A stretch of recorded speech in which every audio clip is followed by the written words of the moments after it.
أعوذ بالله من الشيطان الرجيم.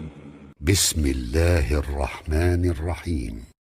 لم يكن الذين كفروا من أهل الكتاب والمشركين منفكين حتى تأتيهم البينة، رسول من الله يتلو صحفا مطهرة فيها كتب قيمة.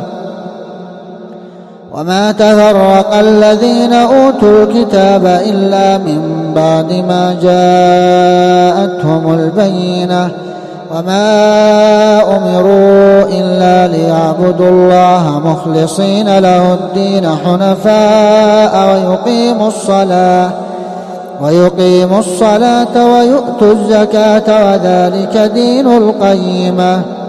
إن الذين كفروا من أهل الكتاب والمشركين في نار جهنم خالدين فيها أولئك هم شر البرية. إن الذين آمنوا وعملوا الصالحات أولئك هم خير البرية، جزاؤهم عند ربهم جنات عدن تجري من تحتها الأنهار خالدين فيها